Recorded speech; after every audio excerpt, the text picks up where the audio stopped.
Zombie Apocalypse.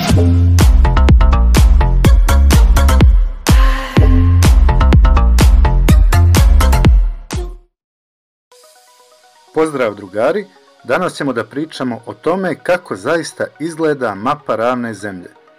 Mapa ravne zemlje koju danas imamo u upotrebi samo je konvertovana verzija Mercatorove mape. U ovom videoklipu dokazat ću vam da je Mercatorova mapa pogrešna, pa samim tim, obzirom da je ona konvertovana u obliku mape ravne zemlje, i ona mora biti netačna. Ideju da napravim ovaj videoklip pružio mi je Mario, pa vas molim da pogledate njegov video i obavezno da ga lajkujete. Razlog zašto neke zemlje izgledaju veće ili manje od drugih je zbog nečega što se zove Mercatorova projekcija. Stavljanje 3D vrteće šibajuće lopte na dvodimenzionalnu kartu je nešto što je bio izazov za rane kartografe. Tako flamanski geograf i kartograf pod nazivom Gerardus Mercator je došao do rješenja. 1569. godine dizajnirao je kartu koja bi se mogla precizno koristiti za navigacione svrhe. Ali mana je bila u tome što je njegov sistem iskrivio veličinu objekata u zavisnosti od njihovog položaja u odnosu na ekvator. Zbog toga neke kopnene površine poput Grenlanda pojavljuju se mnogo veće nego što zapravo jesu. Ovdje vidimo Mercatorovu mapu u usporedbi sa Petersonovom, prikazanoj u zelenoj boji iza.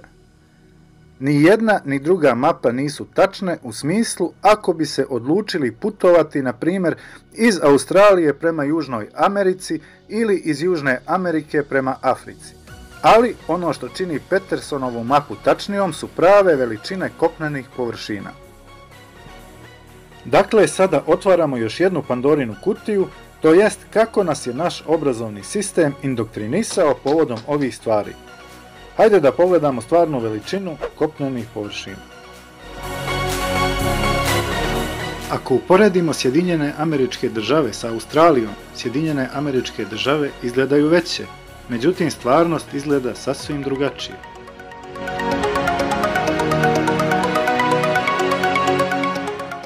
Australija ima kopnenu površinu od 7.692.000 km2, dok Sjedinjene Američke Države imaju nešto preko 9,5 miliona.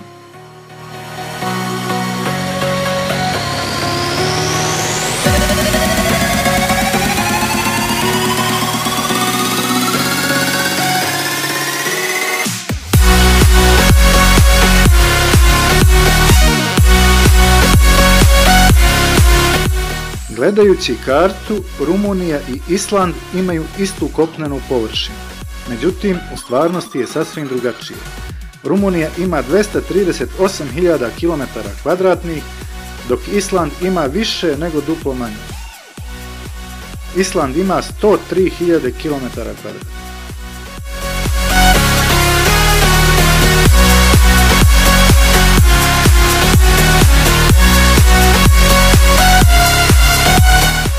Australija je mnogo veća nego što ste mislili. Australija svojom površinom pokriva gotovo čitavu Europu.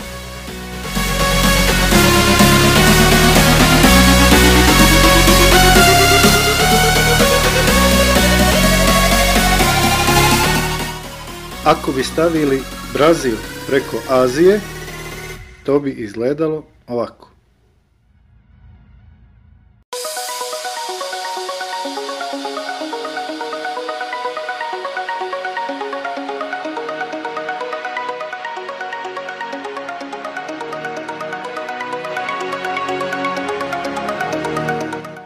U slučaju da stavimo Indoneziju preko Rusije, ona bi prekrila gotovo čitavu Rusiju.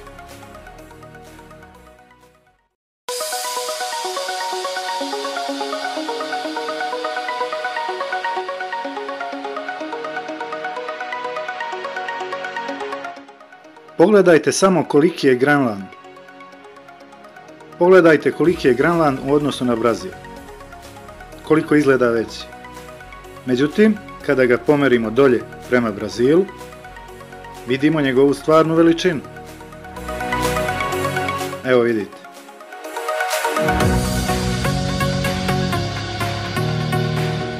Grenland ima površinu od 2.166.000 km², za razliku od Brazila koji ima 8.515.000 km².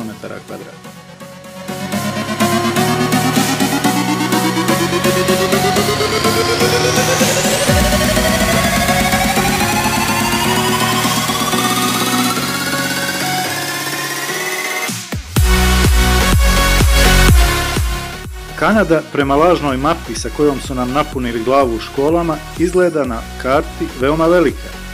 Međutim, kada se spusti preko Južne Amerike, ona izgleda mnogo, mnogo manje.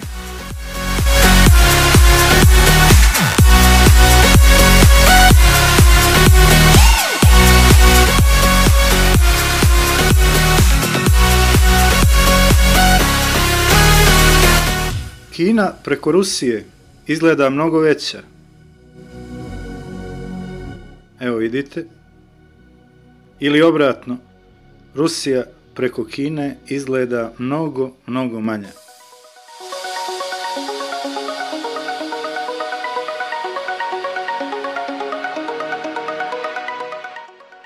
Evo vidite kolika je Rusija kada se spusti dolje.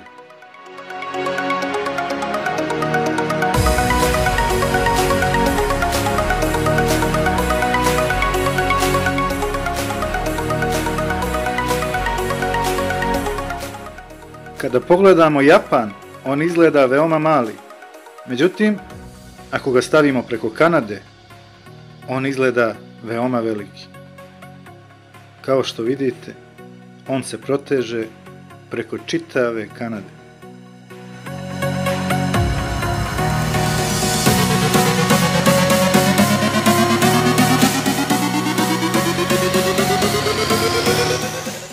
Antarktika je u stvarnosti ogroman kontinent. Na vrtećoj šibajućoj lopti umetnut je samo jedan dio i taj jedan dio prikazan je mnogo većim u odnosu na Južnu Ameriku. Ravnozemaljski pokret zapravo govori da ima više neistražene zemlje ispod takozvanog južnog pola. Evo sada ćete da vidite kako izgleda Antarktik kada se stavi na Južnu Ameriku. Vlade zabranjuju ljudima da istraže ovu oblast. Kako znam da tamo ima više zemlje? Znam jer je 1928. godine admiral Byrd sa američkom mornaricom sproveo ekspediciju gdje su otkrili da je zemlja produžena najmanje 5000 milja iza originalnog južnog završetka. Učestvujući u ovoj ekspediciji, otkrili su da ova zemlja nema završnu tačku u unutrašnjosti.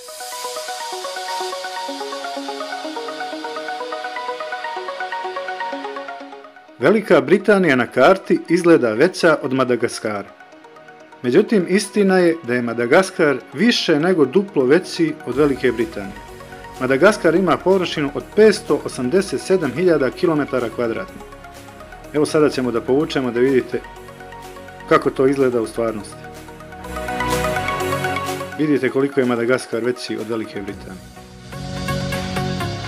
Prekriva čitavu Veliku Britaniju.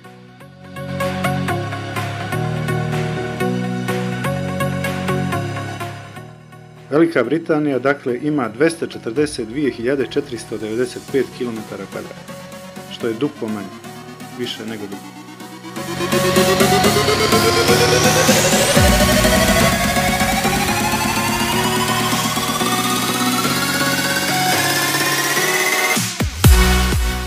Poljska na karti koja je u upotrebi u školama izgleda malo veća od Islanda. Poljska ima 312.679 km². Međutim, kada je približimo Islandu, vidimo da Poljska izgleda mnogo, mnogo veća. Island ima samo 103.000 km². Evo vidite, kada stavimo Poljsku preko Islanda, prekriva ga čitavo.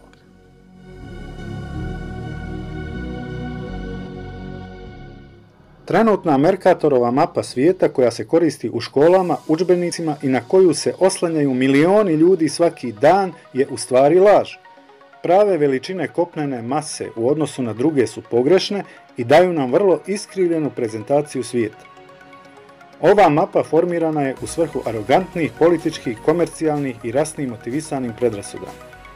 Tradicionalna mapa Mercatorove projekcije ima kulturnu i etničku pristrasnost zbog relativne i iskrivljene veličine zemljišta koja je projektovana da favorizuje zapadne civilizacije. Na primjer, na karti Mercatora predstavljen je Grenland i Afrika kao otprilike iste veličine, međutim u stvarnosti Afrika je 4 puta veća od Grenlanda.